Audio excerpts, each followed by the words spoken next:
This is one of the most perilous roads in the world, the innocent-sounding M56. It's hell to drive on in summer as in winter. In the summer, there's so much dust, you can't see the other vehicles coming from the other way. The dust causes so many accidents on this road.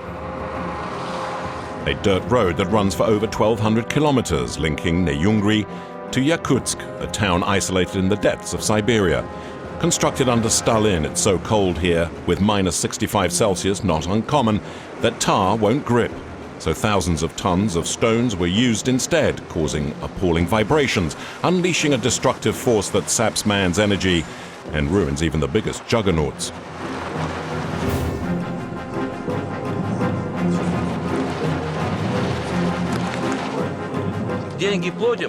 We have to pay taxes to maintain the road, but there is no road. With the rains, the road dissolves and the earth turns into mud.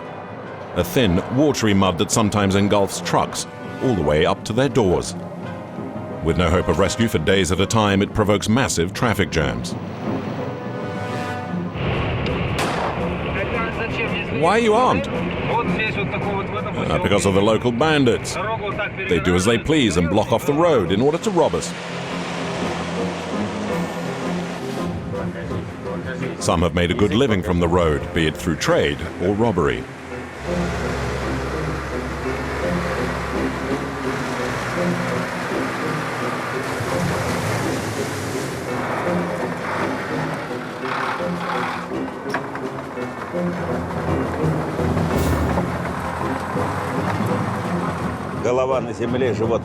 The bear was coming at me on all fours, and then he started to run.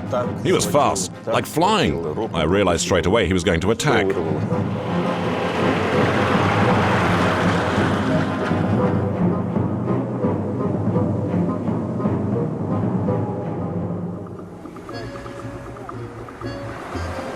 Under the watchful eye of Lenin, the large Russian mining town of Neyungri is slowly waking up. The last few rays of sunshine before the big freeze to come. Neyungri is at the end of the world, the last stop on the Trans-Siberian routes. Beyond there is just the great frozen north. A much prized commodity is being loaded up at the central station: beer.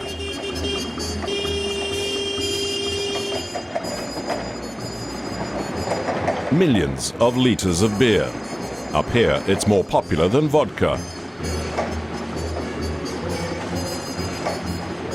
Igor, age 42, an Afghanistan war veteran, is making sure his consignment has arrived. He's about to embark on one of the most dangerous roads in the world, and his merchandise is not even insured. Do many bottles get broken? You bet they do, and it's me who has to pay for them.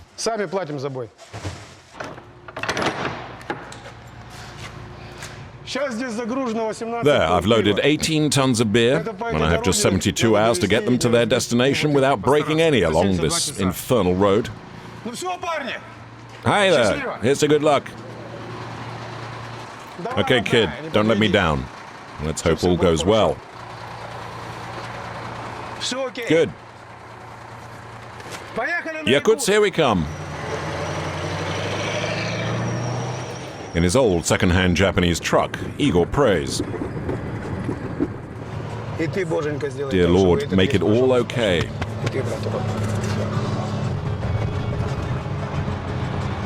Igor has 1,200 kilometers ahead of him, alone, through the vastness of the Siberian forests.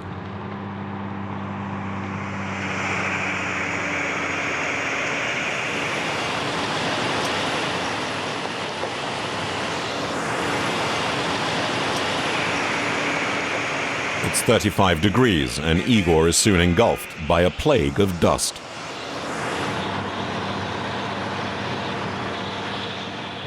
The scariest thing is the dust. It's just awful. You can't see the other vehicles coming from the other way. The dust causes so many accidents on this road.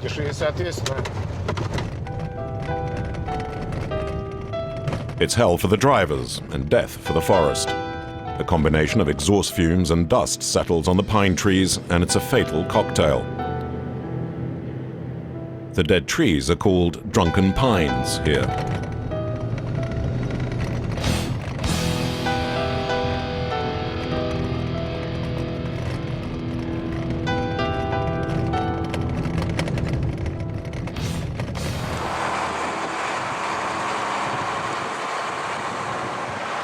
A few hours into his journey, and Igor is looking anxiously up at the skies, where a storm seems to be brewing.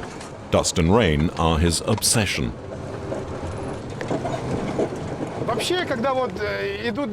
Whenever it rains, the ground liquefies, and it becomes the road from hell. When the rains fall on the M56, the dust turns into mud, resulting in furrows that can be 1 meter deep. There's no escape, and in some places the ground gets swept away, taking the road and trucks with it. The only way to get through is not to stop.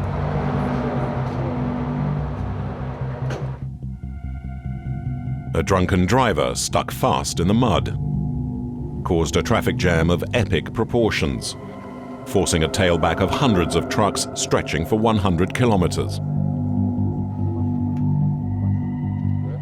This is truly the road of hell and of life. Life because all supplies for the towns up north come this way, and hell because it's a roller coaster ride of fear, where we could tip over and lose our cargo anytime. Igor is forced to slow down to just 40 kilometers an hour. The road is a public scandal in Russia. Gigantic works were recently begun, €1 billion construction sites to make it roadworthy the year round. To achieve that, a 1,000-kilometer stretch had to be raised 6 meters to avoid the devastating spring floods. Hundreds of workers have been hired for not much pay. They're known as the Doroyeniki, the seasonal road menders.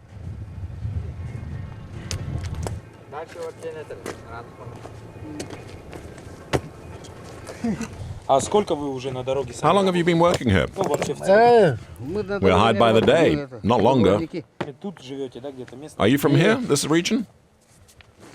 No, we're from up north. They made us come here. What do you do up in the north? We're shepherds. Reindeer breeders.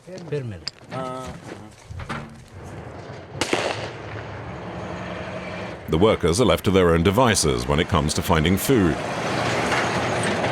They hunt any animal that ventures too close.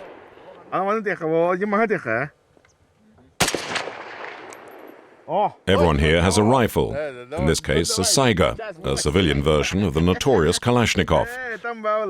When there's no game to shoot, they amuse themselves the best they can. Yay! Oh yeah!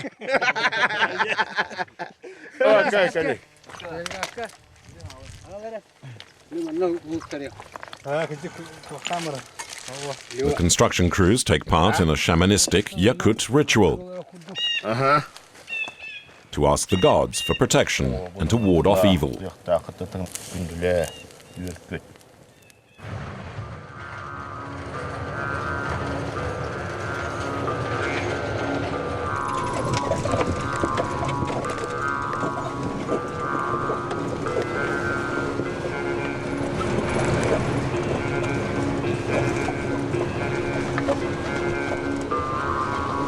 The thousands of cubic meters of stone being used to rebuild the road have been poorly broken down. And as a result, they rip open the truck's tires. Igor will change as many as 20 every month.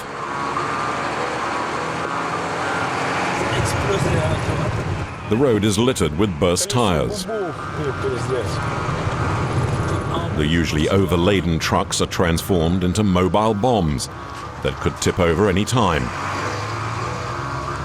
Punctures are commonplace, so the unwritten rule is to help those in need. Igor stops. Another driver has just punctured. Don't worry about it. Your tires had it. Throw it away. Нормально. Нормально. Abandoned tires are just dumped.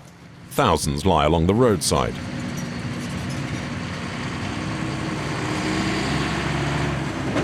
But it's not just the tires that suffer. The trucks too pay a heavy toll along the rock-strewn road. Further on, one unlucky driver has been waiting for help for 2 days. His vehicle's chassis was torn apart, unable to withstand the vibrations, and his container has ended up in the ditch.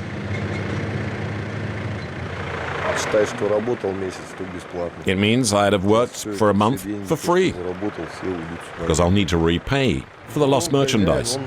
It's everything I earned. That's the way it is out here. All the bosses do it.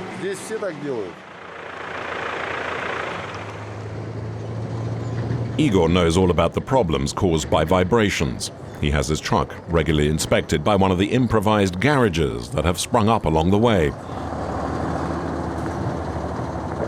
And the mechanic does find a glitch.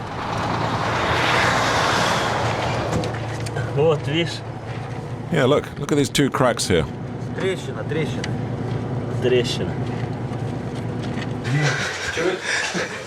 Igor asks for a complete inspection of his truck. So you found some cracks? Yeah, a few. You see, this is what the road does to them. The trailer's ripped up all over the place. Everything's loose and the rivets are missing. It's all coming apart.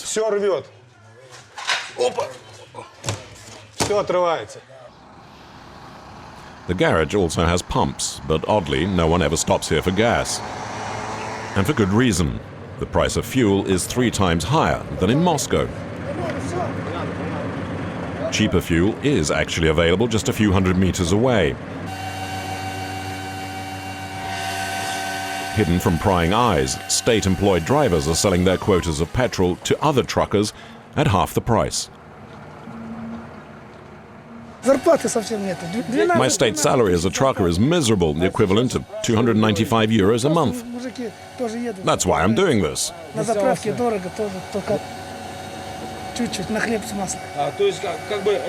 So you're siphoning off your own petrol and then selling it? Yes, it's a black market, to boost my income every month. But if you film me, I'll be immediately fired. It's only to make my life a little bit easier. His stop at the garage has made Igor lose valuable time, and to make it up, he'll drive all night. But he's superstitious. And there are plenty of horror stories concerning this stretch of road. The remains of gulags lie abandoned alongside the road. Stalin sacrificed millions of prisoners who died of exhaustion and the cold.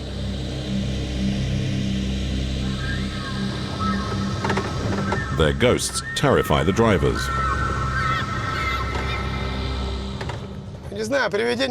You know, when you're tired, you'll start seeing ghosts. You can even think the posts are running across the road. And one time, I saw a rock that turned into a turtle. At night, Igor's main concern are not ghosts, but bandits. So there's no stopping, even for vehicles that may have broken down. Igor's now been behind the wheel of his truck for 18 hours. To stop himself from falling asleep, he listens to music at full volume. But in the end, it's the shuddering that forces him to stop.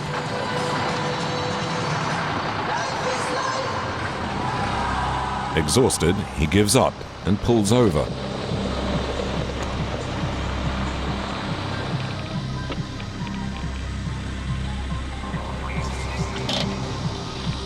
Quite by chance, he stopped next to a cemetery for the victims buried near the site of a fatal road accident.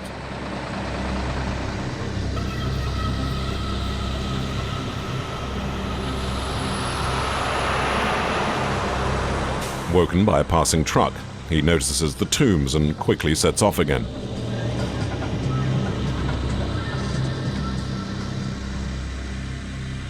He settles in later with another group of truckers who have pitched camp and where it's safer. За тех, кто в пути.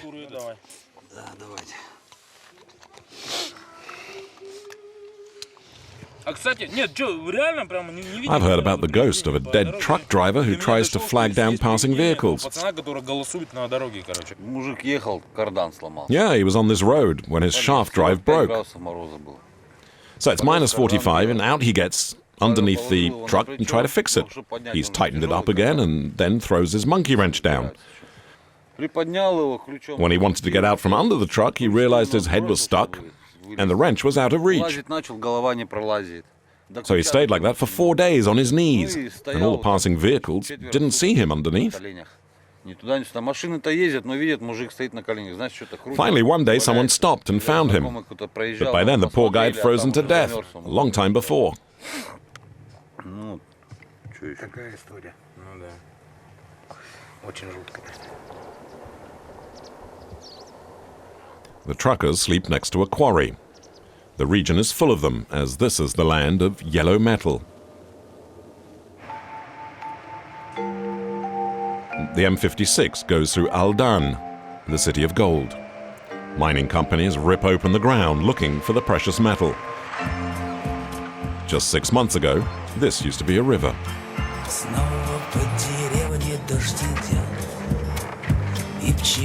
Siberia's far east attracts all types of speculators. The obligatory stop for all the truckers is Rasim Azamov's bar. Originally from Azerbaijan, Azamov came here 10 years ago and has made a fortune.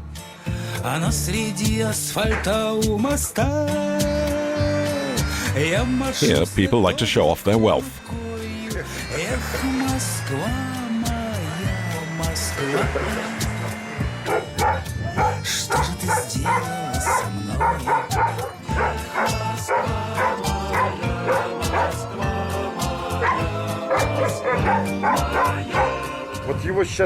See, first he'll take a sniff, and then he'll unwrap it and eat it.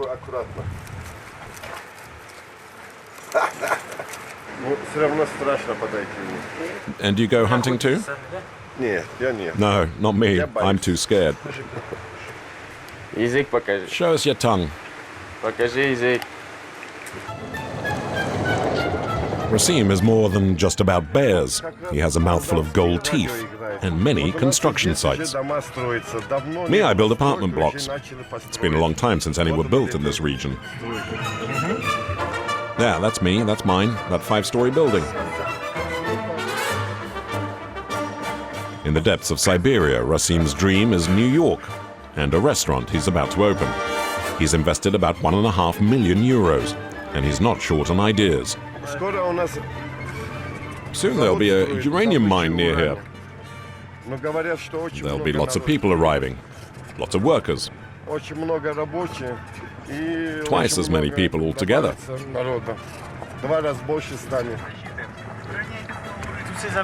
Will you make a profit from all your investments then? Well, there's no rush.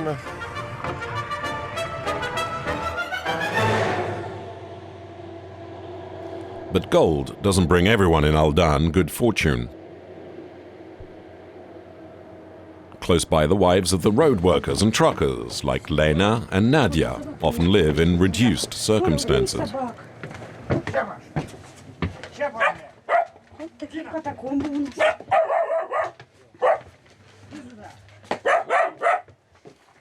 Alexei, open the door.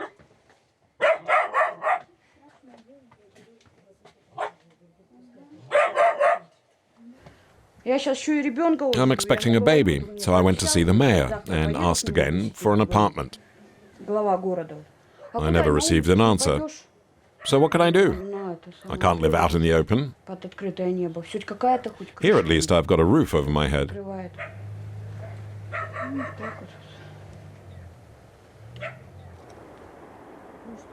Life in Siberia is harsh and the land often unproductive. The previous winter, temperatures fell as low as minus 63 degrees.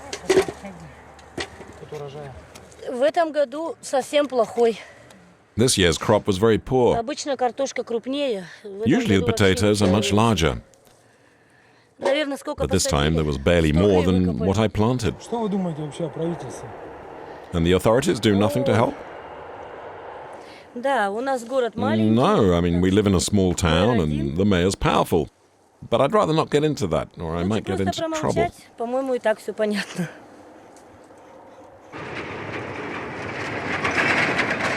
Dust. Dust everywhere. After covering 1,200 kilometers in less than 72 hours, a very tired Igor finally makes it to Yakutsk. Где мы сейчас? Yes, we're here. Будем перегружаться. Let's unload.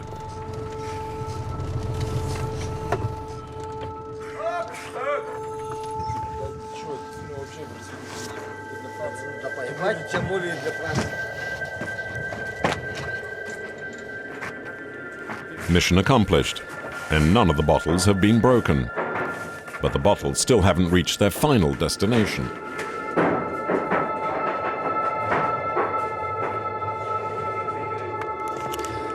There's no time to lose, and Igor immediately sets off again in the opposite direction, without having slept. To keep himself awake, he has a trick up his sleeve. Here's my secret recipe. When I'm sleepy, I mix coffee and Coca-Cola. Когда спать Nothing хочется, beats it for keeping you awake. иногда, чтобы не спать. Хорошо. The cargo of beer will continue its journey towards northeast Siberia, on a road even worse than the M56. It's the Kolyma Highway, heading towards Reindeer. Alexei Shabanov runs a freight company.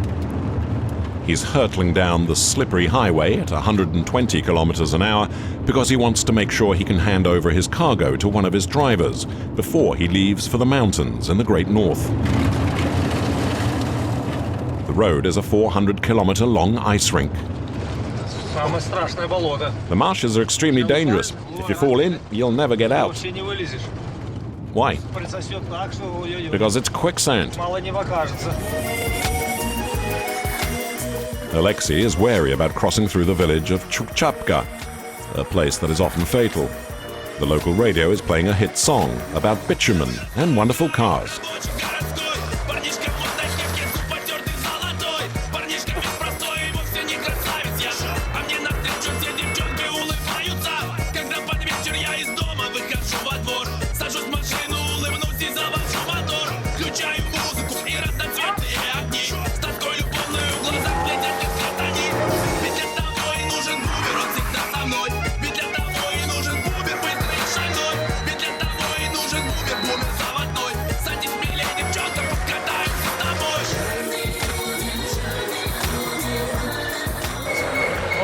On the way out of the village, some truckers are slowly sinking in the sludge.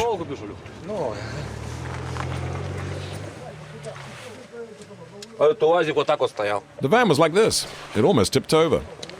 Чуть не перевернулся. Он подъехал просто покурить. A truck stopped to help. He tried to turn me out, but he ended up getting stuck too. Там уже скользко было, стащило. Well, that's because it was sliding, and my truck got sucked in Это же gradually. глина, вот это вот глина, вот. Это глина. See, it's clay, and it's full of water, and it's like liquid now. И она будет каша. And my truck's too heavy. А он груженый. А дорога вся, она вот наклонная. Plus there's a slope here. Дорога наклон, да. Это наши хваленые дорожники. Thanks to our famous road crews, Деньги we платят, pay taxes налоги за to дорогу. maintain the road.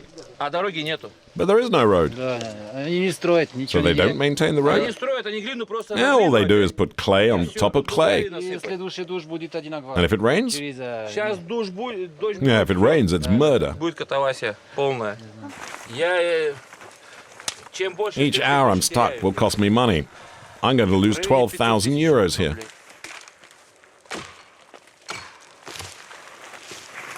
Вот такие вот. Come on, let's get some of these branches. Будем подлаживать.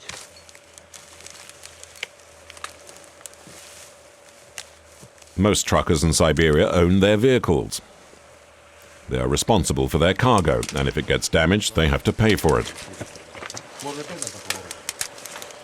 Чтобы была площадь опоры, чтобы машина сюда This will не give me a пошла. bit more grip. The Понятно. branches will stop the wheels from sliding a little when I eventually get towed out. Всё. Сейчас я Let me start up. Сейчас он дым пустит. Наташка на меня села.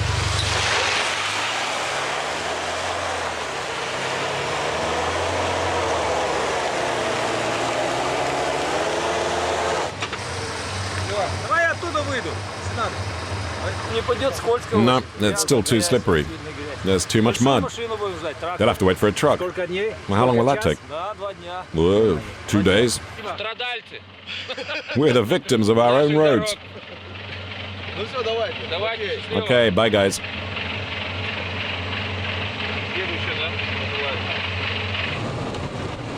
The region is not safe. Other drivers have been attacked. But Alexei doesn't seem concerned. I've got a gun. What for? If there are problems.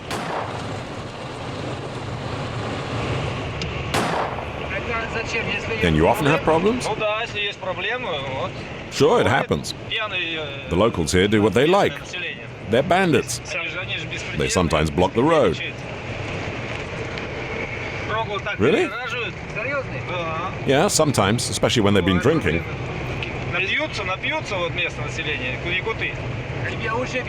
So you've had problems yourself? Of course, more than once.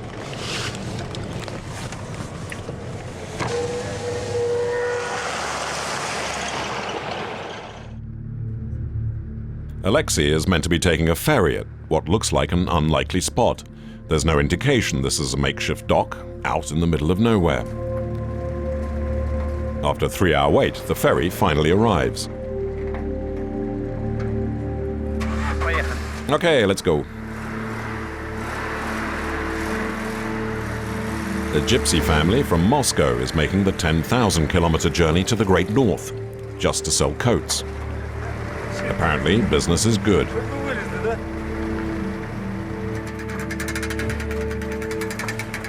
The river looks peaceful enough, but the currents are strong, and it will take the ferry 2 hours to cross the 2 kilometers to the other side. When it's winter, the river will be frozen solid, and the vehicles can just drive over it. On board, the gypsies negotiate their passage. Come on, can I give you a coat for a ticket? No, I can't. My bosses check up on me. Go on, take a coat. All right, pay him then. 1,300? No, it's 1,400. Come on, let me save some money for beer. Make it 1,300. I haven't had any for a whole day. Please, come on. All right, if you got the right change. We're from Tambov. It's in the Moscow area. It's 400 kilometers from Moscow. We sell clothes. Would you like to buy a nice suede jacket?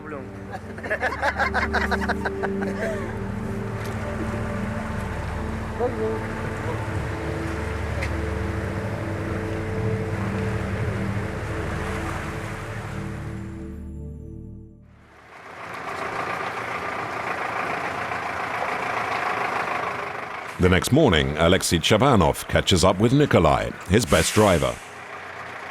He's the only driver willing to deliver goods to Topoline, a village in a mountainous area inhabited by the Eveni people.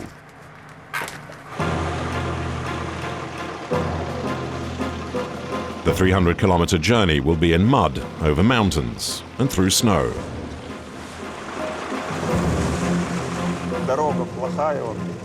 It's a very tough route. No one wants to do it. Only a truck, like the Russian ZIL with its 6-wheel drive, can even make a stab at getting through.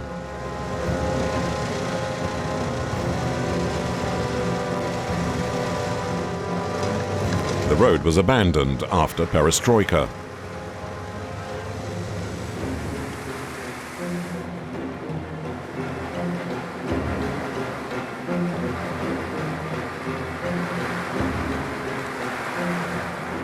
Barely 20 years ago, prisoners from the Gulags were still maintaining the route.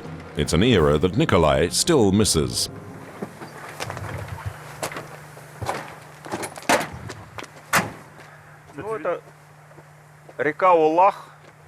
This is the bridge over the Ular. The inmates from the Gulags built it. They worked under armed guard. They built the road. And they built the bridges.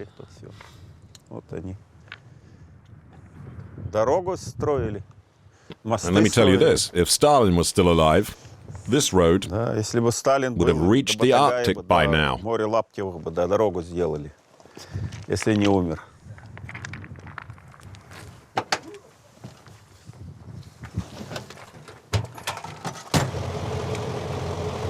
Nikolai has fond memories of the road when it was as smooth as silk. Back then, if the road wasn't perfectly flat, or a truck jolted because of a pothole, the whole construction crew responsible would be lined up and shot. So at the time, the road was as flat as a billiard table. What did they use in those days? Their hands? The prisoners built it with the sweat from their brows, and with sledgehammers and wheelbarrows. And during the winter they'd keep warm in those huts over there. And even those they built themselves. Many of them died.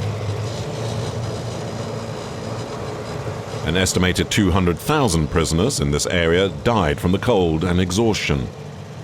Nikolai knows full well that nature here is unforgiving.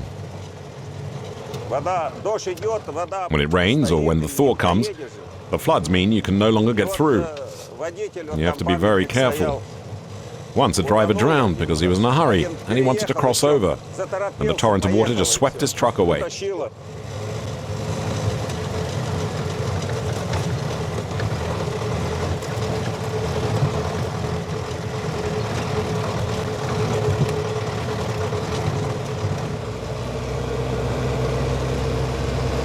See that stone? That's in memory of a driver who was killed when he drowned in quicksand out in the marshes. The only living soul in these parts is the watchman who looks after the road crew's cabin.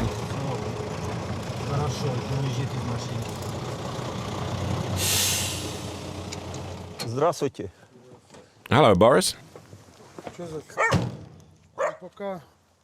You all alone? Yeah, most have left now. How's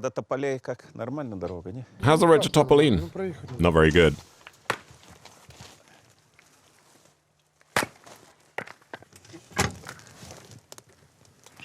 А что брать-то?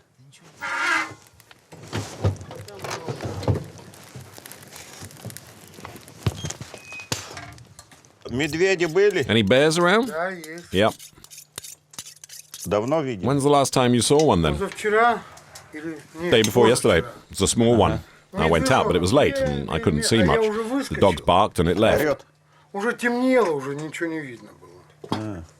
Собаки там гав-гав-гав, но он ушел куда-то. Nikolai, have you ever seen a bear up close?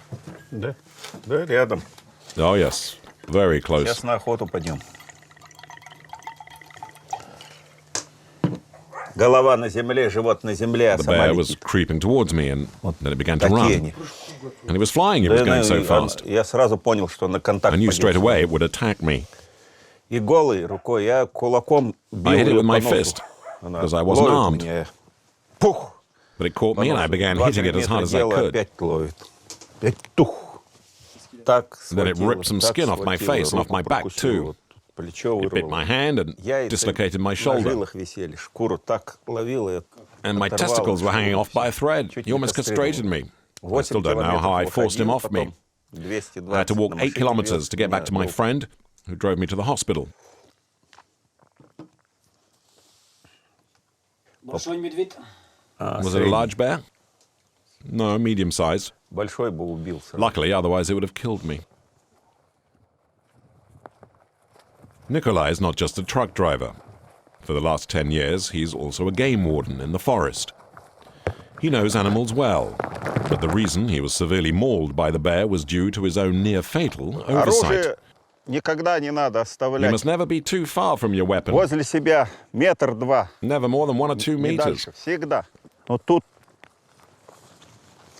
поставил, And you must never put your делай. rifle down, even for a moment, Туда to go and do пошел. something elsewhere. опять брать надо. Always take it with you. Ага. Because if Вдруг you're surprised медведь by a или bear, еще что-то, и you ты can не forget about успеваешь. having the time to get it.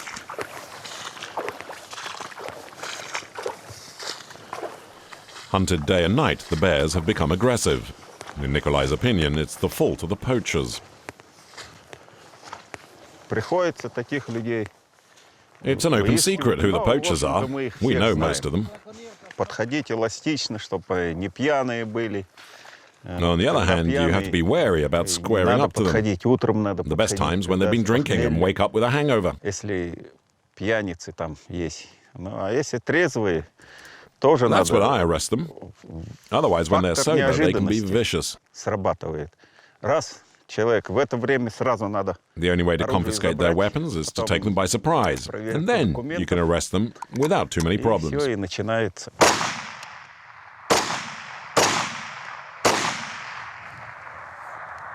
Есть!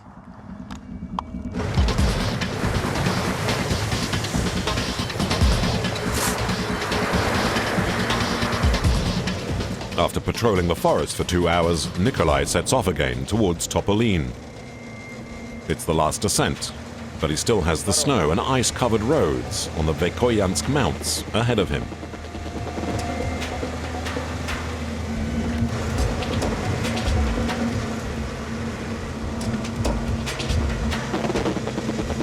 Надует, скользко. When it's windy, the snow freezes and it becomes slippery ice. Это на Большом Ольчане мы. This is the Molchan Pass, and in winter, the wind is so strong that it can blow a lorry into the ravine. Так вот, может, щук, откуда ветер дует, или тех вот повороты вот эти вот. A lot of the bends here are very dangerous when it's snowed over. Денег сколько тут лежит. At the summit, there's a strange altar to honor a forgotten god, but all travelers stop to leave an offering in the hope of a safe passage.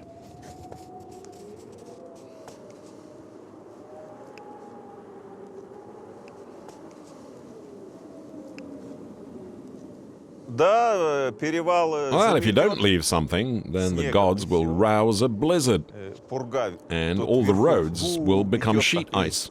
Так раз и ровно делает. Заметает.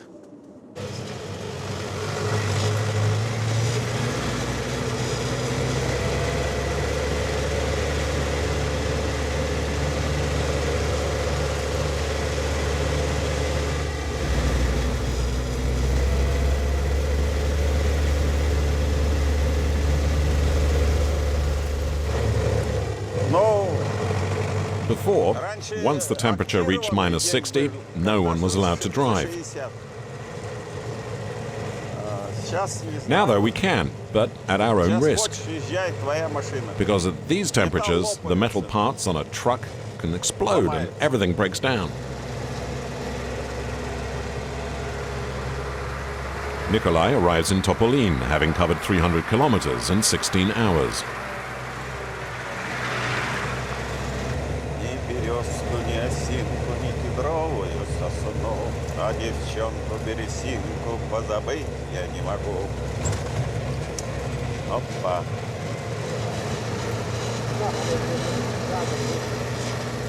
It's September, and the temperature is already 0 degrees, with a freezing wind an indication of a tough winter ahead. In just a few weeks' time, the thermometer will drop to as low as 65 below. The village was built during Stalin's day to force the local Eveni people to give up their nomadic lifestyle. Nowadays, some still move to the northern plateau to tend to their herds of reindeer.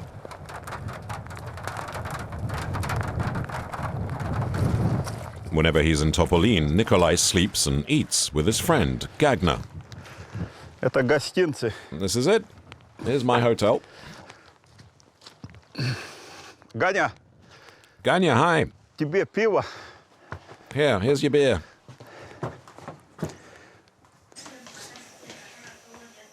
О, Hey, как How are you, kid? живете-то?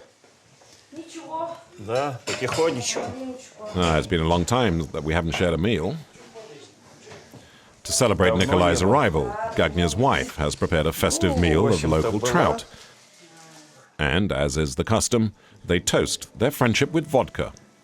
Ну. Ну, что?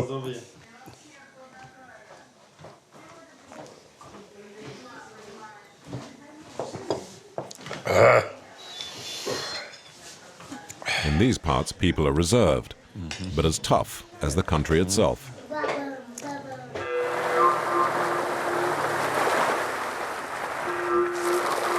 Before Nikolai sets off to patrol the forest, his friend Gagnia has a rather special gift for him.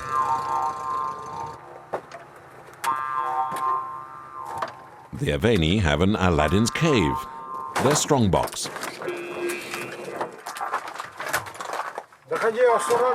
Careful when you head back. Mind you don't slide or fall. In a hollow in the permanently frozen mountain earth, the Evenis have stored their greatest treasure: reindeer meat. The mountain is a giant refrigerator that conserves the meat at -17 degrees in the summer as in winter. There are hundreds of carcasses, a rich cache that guarantees the community a huge reserve of food. It costs €4 a kilo.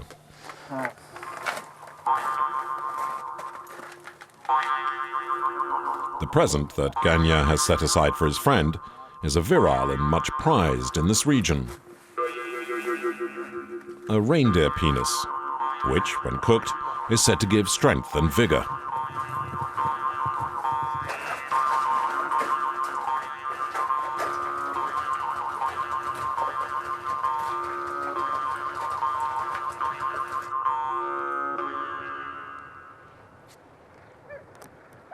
It's the day when the reindeer herders head north, while the roads are still clear and before the winter snows make the region inaccessible. Several families are leaving to meet up with their herds in the Great North, as generations of nomads have done before them.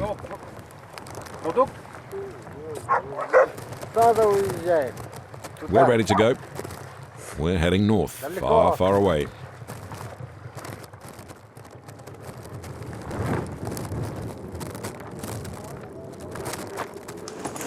Some of the Evenis have already been up there for months. Это для геологов. This is for the Evenis and the geologists up north. They haven't seen beer for a year now.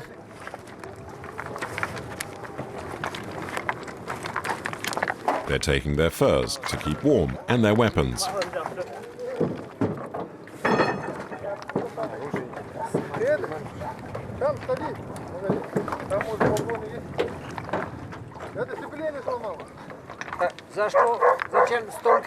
Why are you taking all these weapons?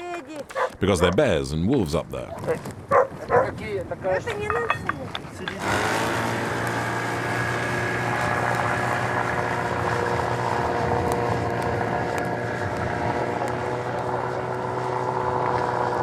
There are no roads here. The only available transport is this ancient Russian half-truck, a Vizhdirod. A versatile, all-terrain vehicle, which is perfect for this sort of landscape.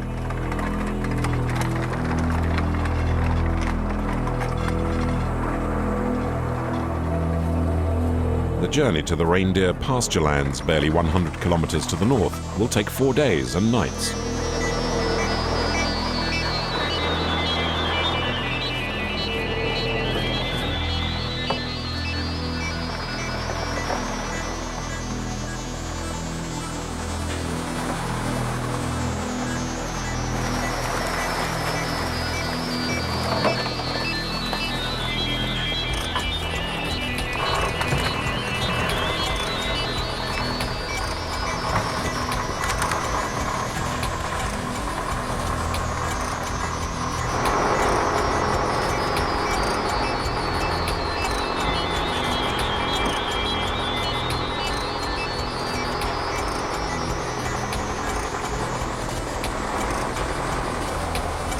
The Eveni take an unmarked route, and without the caterpillar tracks, the small expedition would soon get bogged down.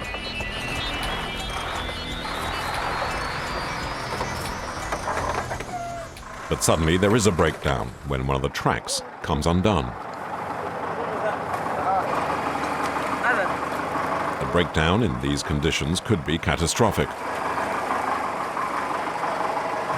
If they get stuck, it means pitching camp in the frozen marshland and dealing with bears.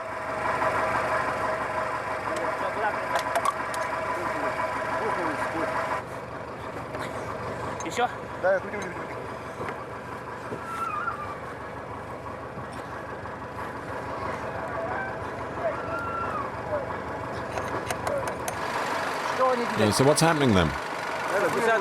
Nothing serious, just the track that's come off.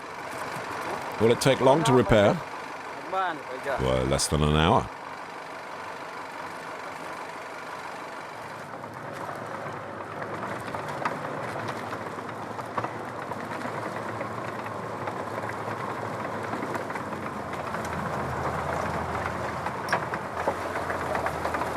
It will soon be dark.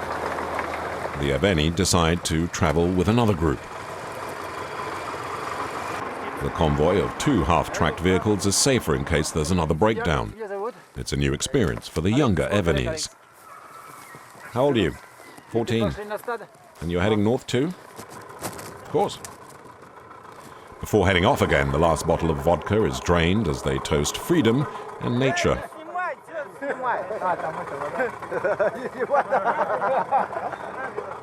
Russian vodka. Thank you, vodka. You understand?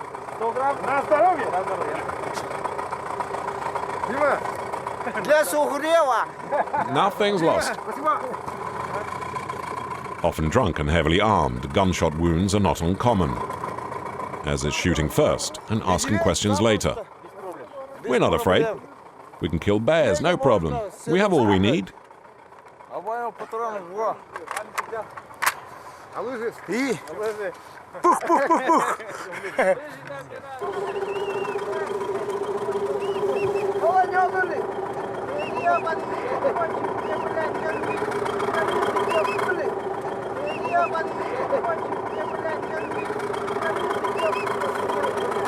On the overcrowded roof, men, women, and children will meet the night head-on, and the wind so cold it burns the skin.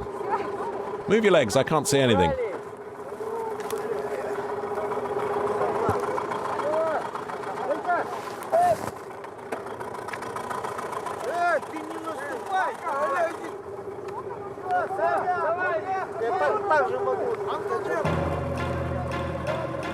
Ahead of them is 3 months with their reindeer herds and temperatures that never rise above 50 below.